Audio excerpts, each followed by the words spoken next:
Good morning, everyone, and thank you for joining us today for Love and Light, the emotion of light. I don't know about the rest of you, but I was very intrigued by this topic as I've always felt that light influences our experiences in intangible ways. Our speaker today is Violachi Ganasan. She's a lighting designer, light artist, and design educator.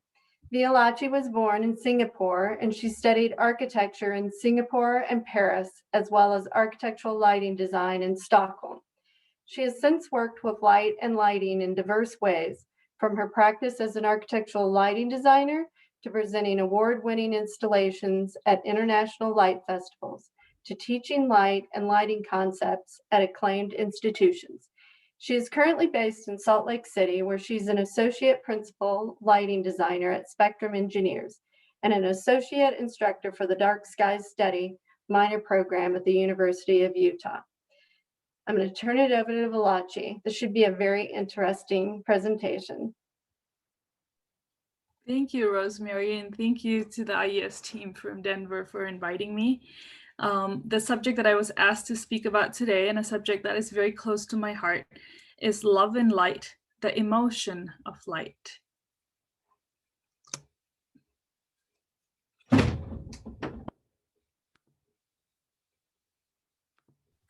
I actually forgot to let everybody know that if we have time at the end, Violachi will take questions. So feel free to post those in the Q&A or the chat, and we'll get those answered if time allows.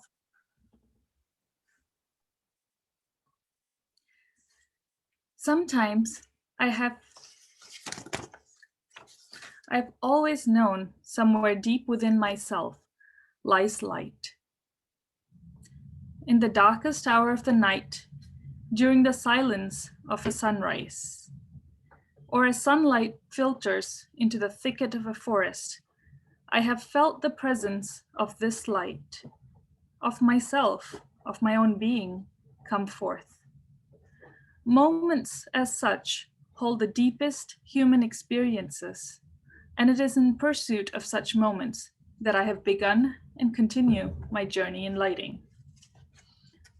Sometimes I have found these moments in man-made works too, in architectural space and artistic experience. These works have touched me deeply and made me feel free, present, and human. The presence of a certain light quality in these works speaks to me in a way words cannot describe. Can I create such work too? What is it about light that connects to us so deeply? What is the primary relationship between man and light? These are the starting questions, and these will form the backbone of today's sharing. Why does light affect us so profoundly? What is the depth of our relationship with light? To answer that question, we need to first ask, what does it mean to be human?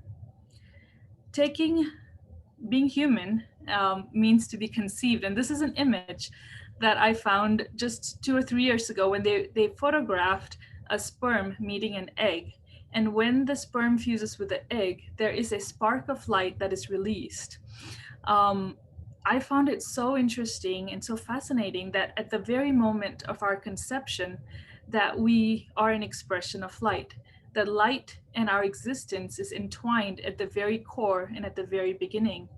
And as we will unravel through today's presentation, it is a part of our existence. It's so intertwined with our existence.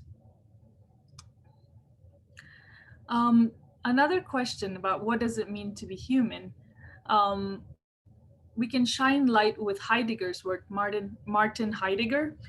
He talks about the state of being as dwelling, a state of being set free, a state of being at peace.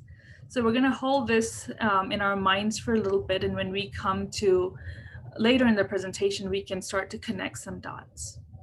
Having established the basis of being human is also a negotiation of the outer world and the sacred inner world. We have experiences all around us. We experience light around us, and also we experience light in our imagination. We experience light in our dreams. We experience light in the inner world.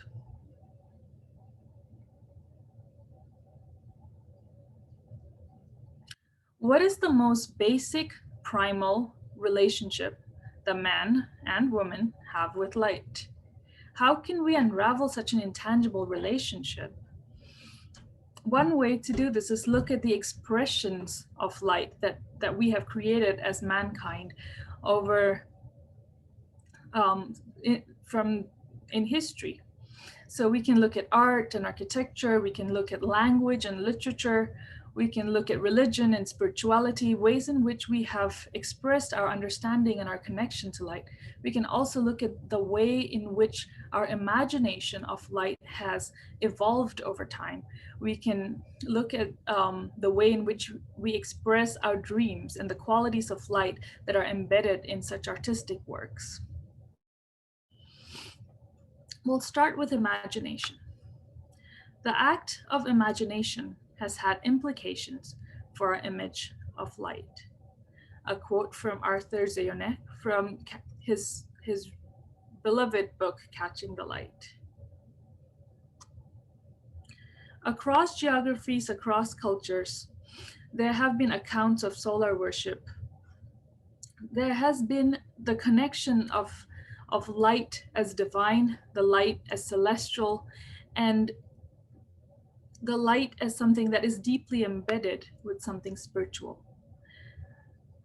We see here Emperor Ra in Egyptian culture, who at his will could allow or deny sight.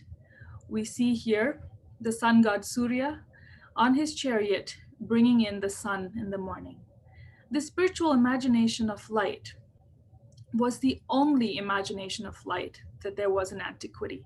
It was not till the 1200s that there was even a notion that light could be something material, that there could be celestial light and light of the human realm.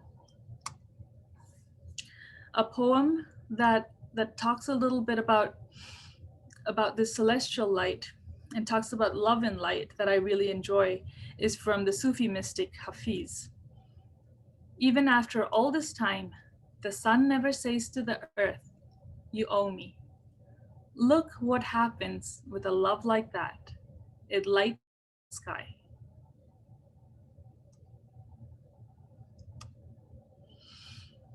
And it wasn't until the 17th century, up till when there were many propositions, the main thing was, how do we see? What is the mechanics of light? What is the basis of vision? This was a question that was answered by many scholars from many parts of the world.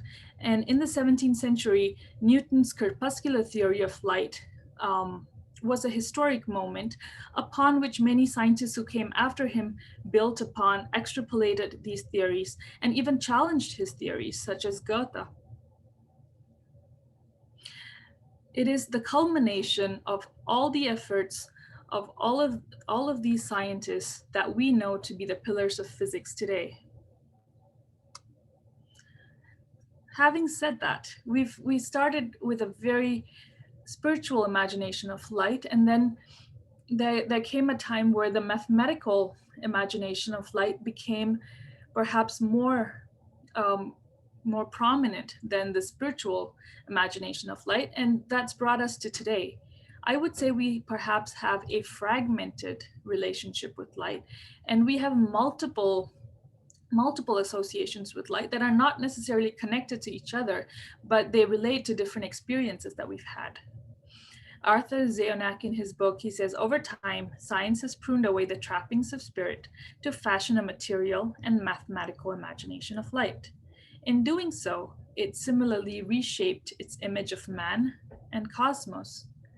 We have started to think of ourselves differently because the imagination of light has also changed. An interesting thing, my friend's daughter was going to kindergarten about 10 years ago, and she was going to a program that was largely based on the philosophy of Reggio Emilia, which is a very open, which does not necessarily give the children answers, but asks them to put forth their own theories of what they see around them. So when they were asked about light, it was interesting to see that children started to describe light as old light, new light, happy light, sour light, angry light, flashlight, love light. And it only brings a smile to your face, and it tells you that when there is the freedom of imagination, perhaps it allows for a more concise understanding of light. And herein lies the unadulterated perception and relationship that we have with light. Moving on to language and literature, from one of my favorite books, The Little Prince, there's this sentence that says, "What moves me so deeply about this little prince who is sleeping here is his loyalty to a flower, the image of a rose that shines through his whole being like the flame of a lamp, even when he is asleep."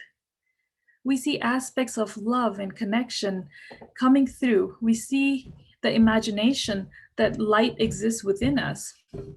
It comes to the surface, it's shining through. There's a very strong indication here, the way we think of ourselves. And we see that in so much of the language that we speak. When we say to glow or to be radiant, we do have the imagination that when a person is ripe, when the person is full, and the light comes from inside to the surface through their eyes lighting up or smiling sunshine, that it is in their most human state that they are in a state of light exuberating from them. Another imagination of light, as we see from different languages, is that of light as knowledge. We'll notice that these words or these phrases come from the Age of Enlightenment, in which knowledge was held with very high regard, and so light was seen as a high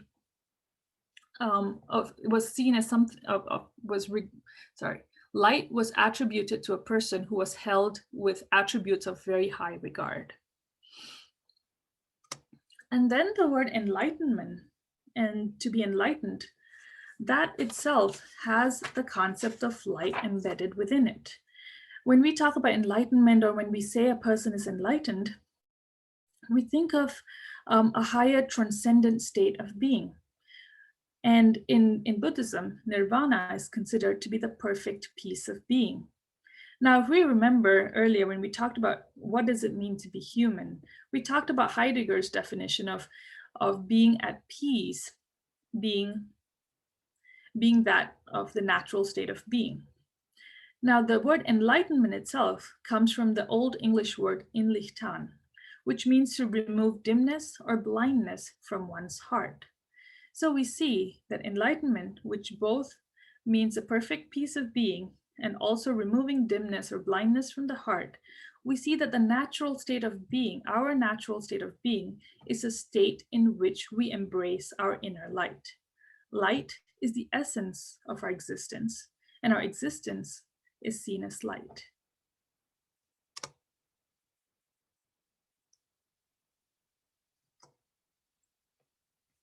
We see this kind of thought process represented in many aspects of spirituality and religion. Light has been inseparable from man's groping to represent the spirit. We can all think of a place of spirituality which is filled with such a spectacular quality of light.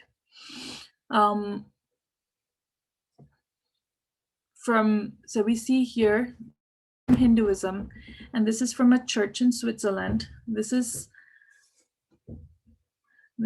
Corbusier's Ronchamp. This is another Hindu temple. This is another image from Ronchamp. And we have here from Spain, from Cordoba, And we see so many qualities of light. Places of worship were always considered to be the highest of spaces and had to be the most beautiful. And we can see the imagination of light was so beautifully crafted in these highest spaces of worship. We see this in a lot of text, in a lot of spiritual text. In Christianity, we see Jesus being portrayed as the light, as the guiding light through one's life, as the beginning of life, and the solace of afterlife. Talking about life and death, we see again across geographies and cultures, from points in history to contemporary times. We see our coming into this world, our coming into existence, birth, and our leaving this existence, death, being connected with ideas of light. This is a painting by Gao Xingqian, and this is titled Birth. We see an emergent light that is coming forth from the darkness.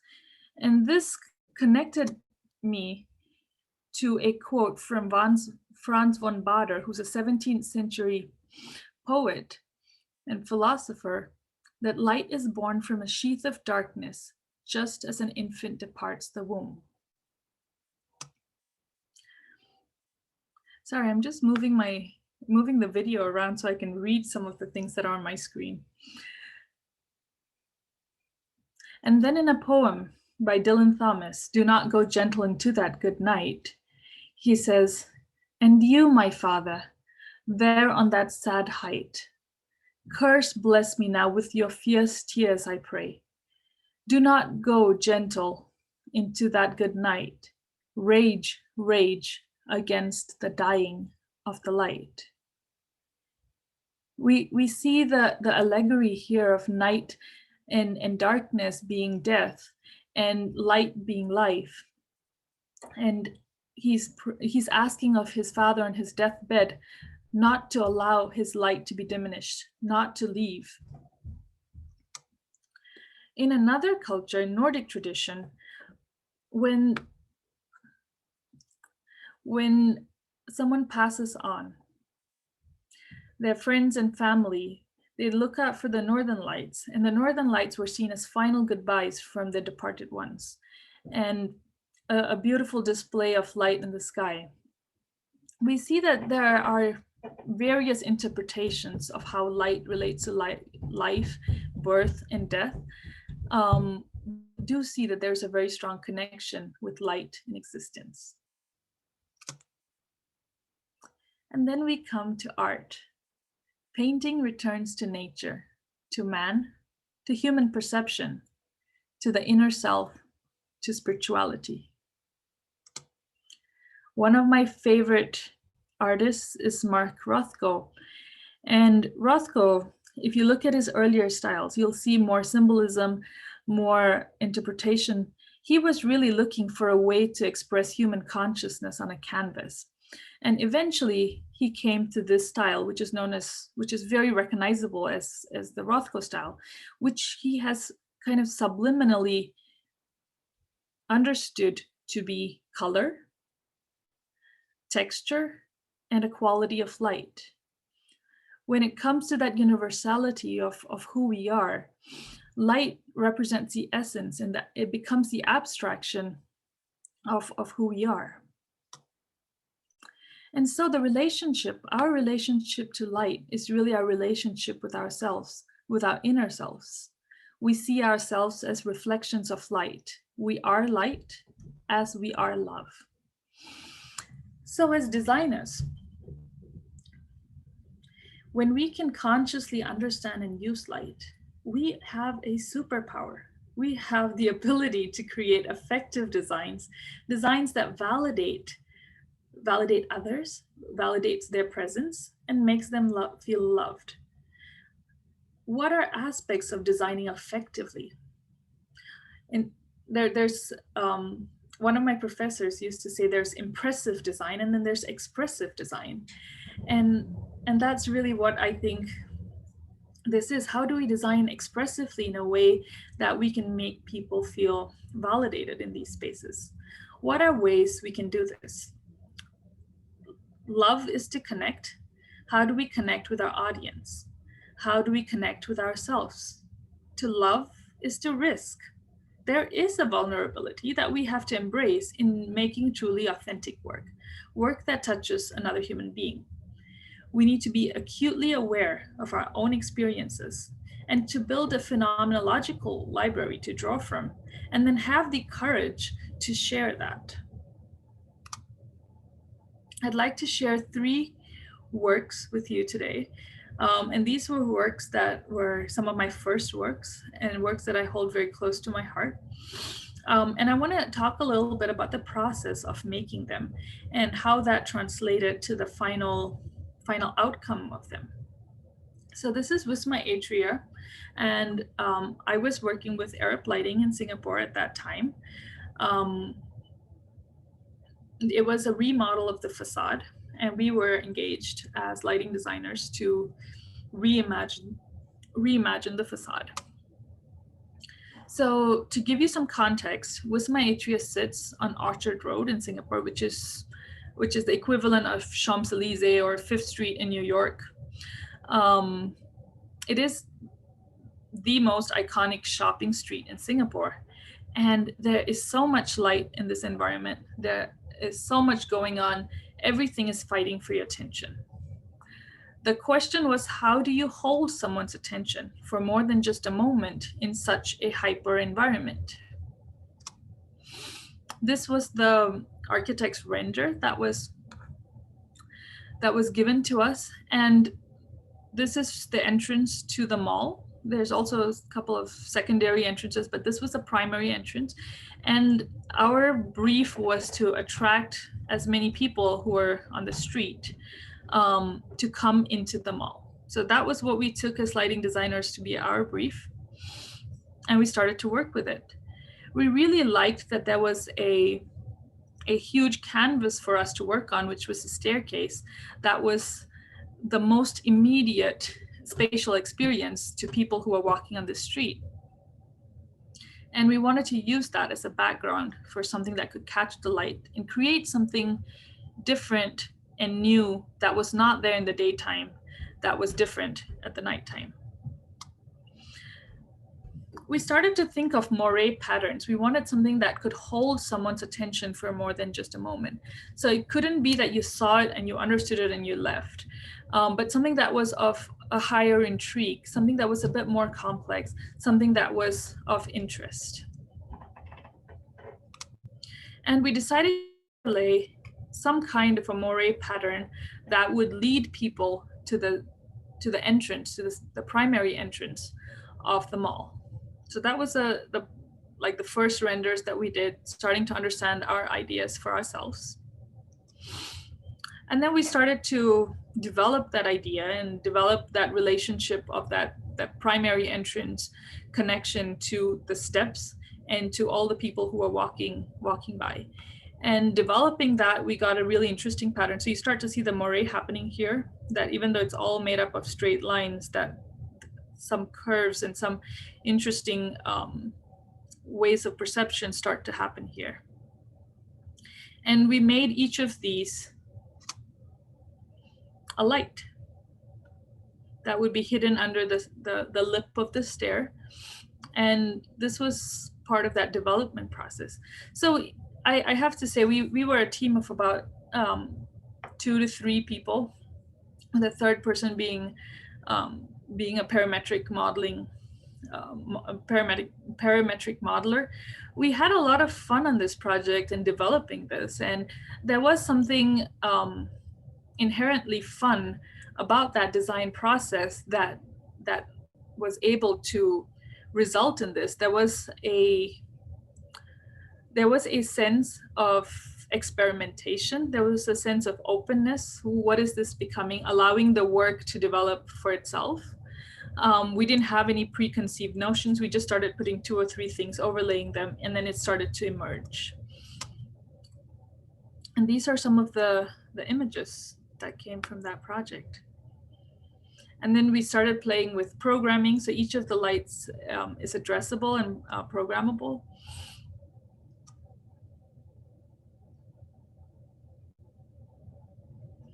So with movement, the movement of light, you started to see the moire in different ways.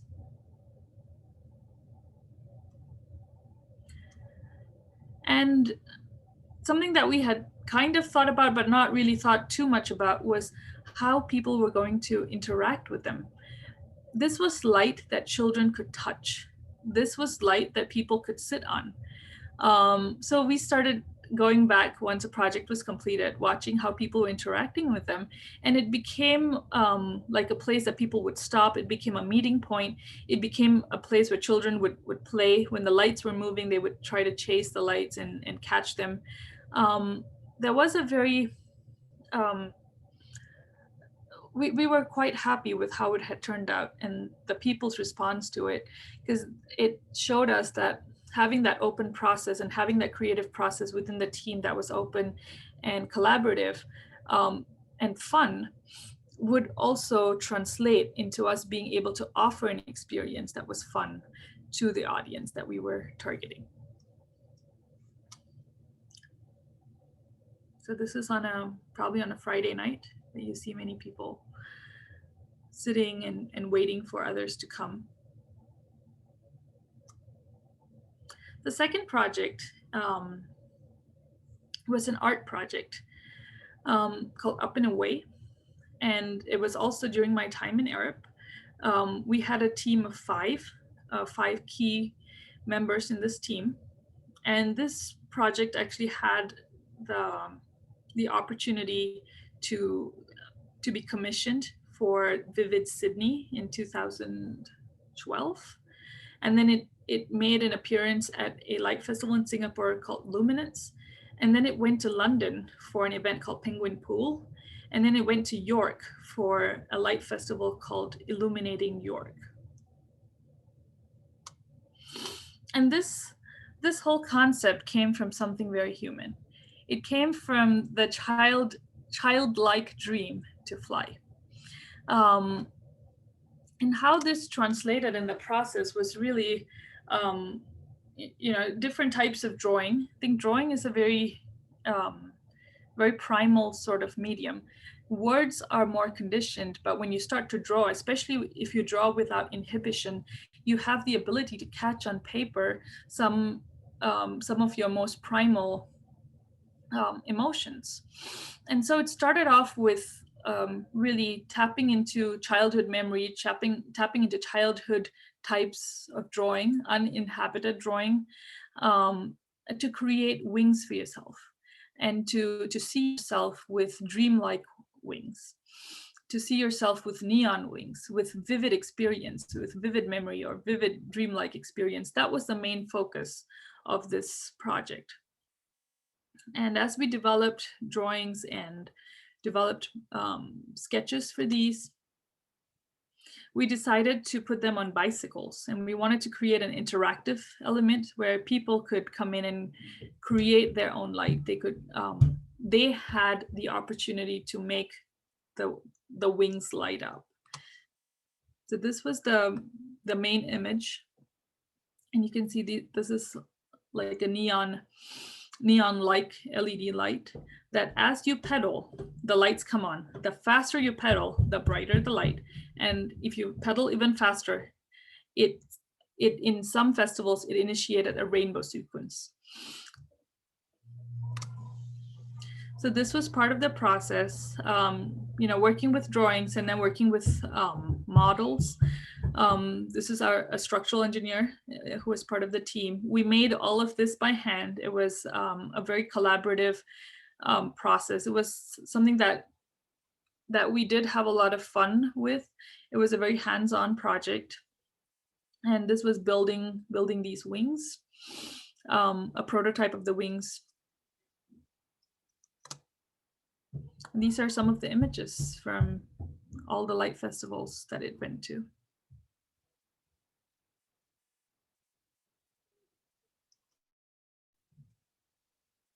So this was in Sydney, and you see You see the image is a little bit blurred with people pedaling on them.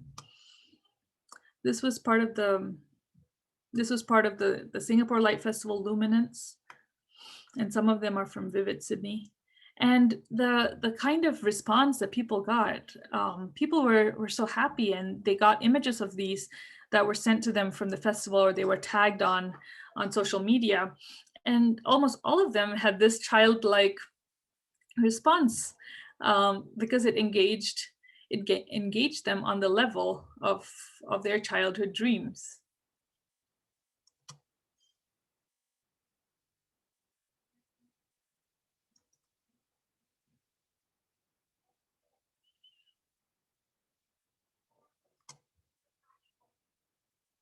Tapping on colors, tapping on neon colors or vivid colors were really to kind of draw that association to something that you might not see in regular life, but more in a dreamscape in your mind. So again, connecting those colors and connecting to that part of the human being, the dreamscape part of the human being. Those were things that we were hoping would take people to those parts of themselves. And the last project that I want to talk about is called The Light Within. And this was, this started me wanting to create a sculptural work that would express, that would express or offer an experience of light that would take people back to themselves. So I started out with painting. So painting similar to drawing. Sometimes in the middle of the night, I was trying to tap into my own psyche. I was trying to tap into the wisdom of my hand. And I wanted to say, what is light on a very basic level? How does that spatially feel like to me? And so I started with this painting.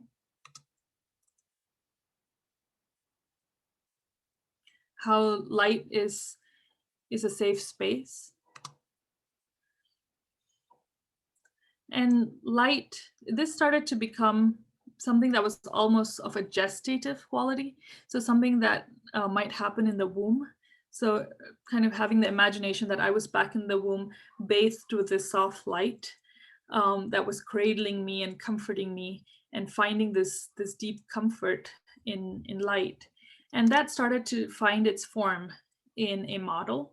So again, really, cutting away from the cerebral aspect and moving into the wisdom of the hands, moving into primal ways of expressing that are less conditioned, and then going back and rationalizing, how do we make this? But going between the intuitive and the rational, that was a big part of this process.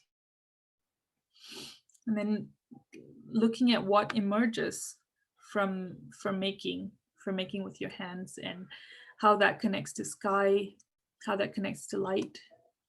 And these were some drawings that came from there. How do we create this very soft quality of light? What happens when you are in a space that has no edges? When you lose a point of reference? When you start to be in an amorphous space that is simply light? And that's when I went to do my internship at the ICE Hotel, and I discovered snow and ice as a building material. And this was in northern Sweden. And so when I walked into the corridor of the ICE Hotel that was in construction, I started to notice how the light and the material, you couldn't tell where the material ended and where the light began. The material assumed the light, and they became one. And so I decided that the first sculpture with this idea that I had would be built in this context, in Jukkasjärvi, northern Sweden. And so I went to talk to the ICE Hotel art team, and they said, yes, we would love a sculpture. It was a very supportive environment for artists. And so initially, and I'm from Singapore originally, so my relationship to daylight is always very vertical. And being in the Arctic Circle, where light was horizontal, it was, you know, literally coming from above the horizon. There's nothing above your head. The horizontality of light made me turn the sculpture to its side. It was interesting that the idea of you know, being in the womb, this idea was inspired by the womb, um, found itself in the form of an egg, which is the shape that many animal species and human species, there's a similarity to that form. So I turned the egg form on its side for the sculpture in Jukkasjärvi. And then I oriented it. So this was in January of 2009 when the sculpture opened. And it was the first day in the Arctic Circle. The sun doesn't rise over the horizon for about 2 months. And then in January was the first time that the sun would come just above the horizon for about 5 minutes, and then it would go back down. So the opening for the sculpture was oriented towards where the sun would peak up above the horizon for a few minutes. And this is part of the process. This was a highly intuitive process, it was a lot of making, allowing. You know, I was trying to do it on CAD, and I couldn't get a sense of what size it should be. And then I went in and I used my hands and my body and said, okay, we need this size. So we worked with a process that was quite malleable. It wasn't quite as unforgiving as many of our construction projects are today. We worked with a big balloon, and then we could tighten it, create the shape that we wanted, create the size that we wanted. And it was a decision making that was evolving as the process of the sculpture was unfolding. So we took a big balloon, we blew air into it, we turned it on the side, and we used a little strap to create the kind of shape that we wanted, the general shape. And then there was this machine that would essentially start to pile on this material, which was made of snow and ice. This was made by a snow blower. And we had to create a small tunnel so we could get into the sculpture. And then, you know, the snow blower continued to put snow all the way to the top of the sculpture. And then we had to dig it out. We had to dig out all the snow from the tunnel, and then collapse the balloon, and then go inside and start working on the inner part, on the inside of the sculpture, which was going to be the glowing amorphous space where people could connect to themselves. So this was how it unfinished in the end, and that was a decision that was made. It was a decision that was made. It was not just something that we didn't have time to do. We decided that the outside was going to be quite raw and quite looking part of the natural landscape, but the inside would be the part that's very finished, and that would be very precise in offering that specific experience. And it was, if I look at it now, I would say that's the outer world and inner world experience, that there's something hidden inside, something that's quite rough. And I'll talk about the response to it. This is how it looked from the front. So this is where the opening was, and this is the entrance that you would take to go inside.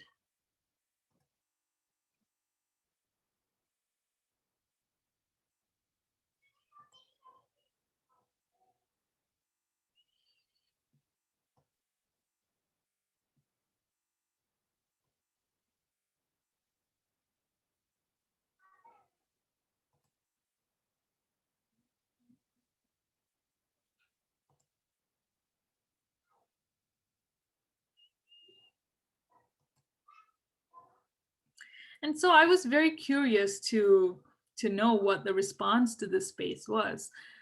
From the outside, it looks quite, it's very unassuming. It's, you know, you're talking about it right next to the ice hotel, where there's very beautiful sculptural works of ice and snow. And Some people had mentioned that it would be filled with sculptures, and people come inside and they say it's empty, it's just a room, it's nothing important. Um, and then there was a couple who stumbled upon the sculpture late at night just before I was finished, and they wanted to know, like, what is this? What are you doing?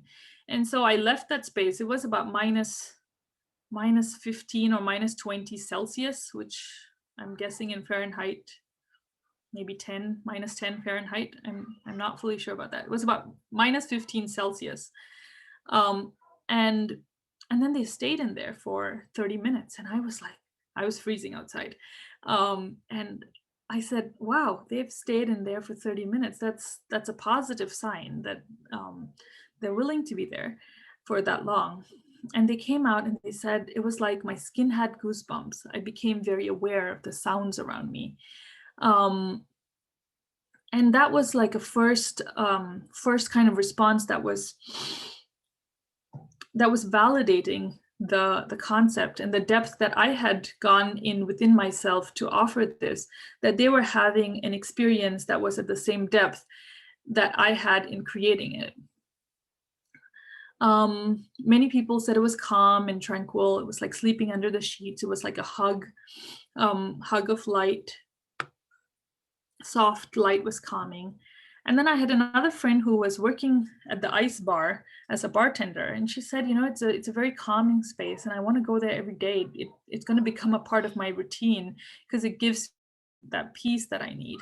And so all of these things together, it also depended on the type of expectation and the frame of mind that people were having to go into the space.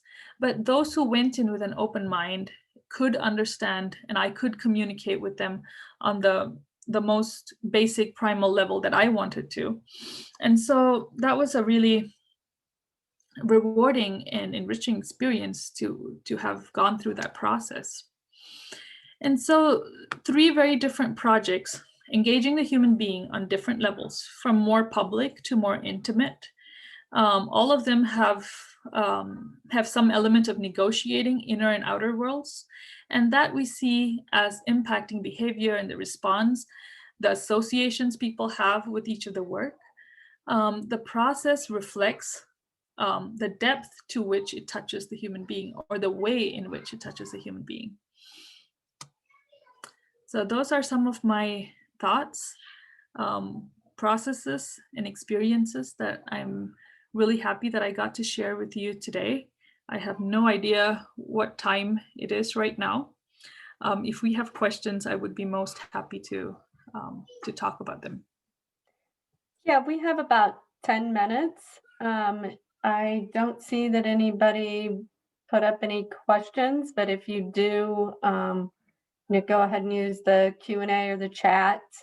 I don't know if we can unmute you, so thank you very much. That was very interesting.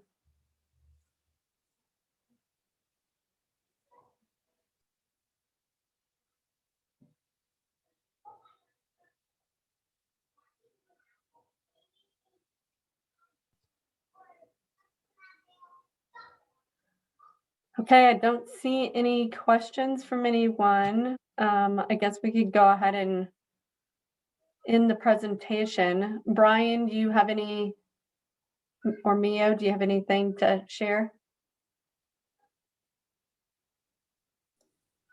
Nothing from me, but just another thank you again to Belaji and to all the attendees.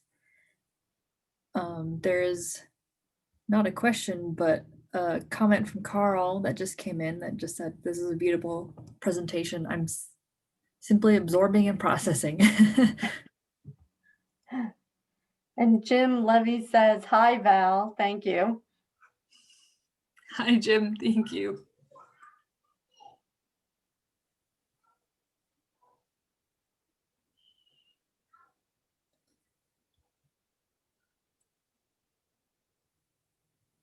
Yeah, so Miranda, are you on the call? I don't know if you can unmute yourself. I didn't know if you had any announcements you wanted to make about upcoming programs. I can speak. This is Brian. I would just say you can learn about golf and FOL on our website. So head that way if you're interested in either of those events. Thanks to everyone for joining. Thanks to I think there is a question from H. Carroll. Yes. And H. Carroll asks, was mounting a challenge for the stairs? Mounting, cabling, power, data, everything. So we were lucky that we had a space under the stairs that was converted into essentially an electrical room. So all of the drivers and the cables were from right under the stairs. I hope that answers your question.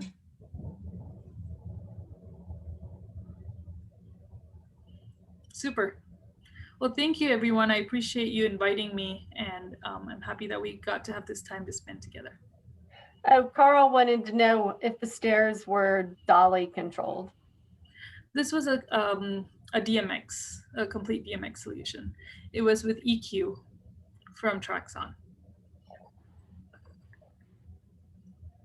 So there were, there were about 10 butlers. So we had about 1,000 fixtures in total. So that was, I guess, about 10 universes. That was about, not 20 universes, sorry. Okay.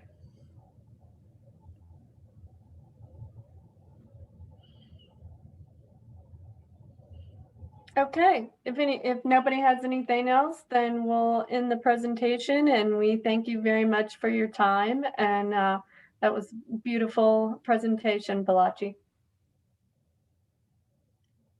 Thank you for inviting me. I appreciate it.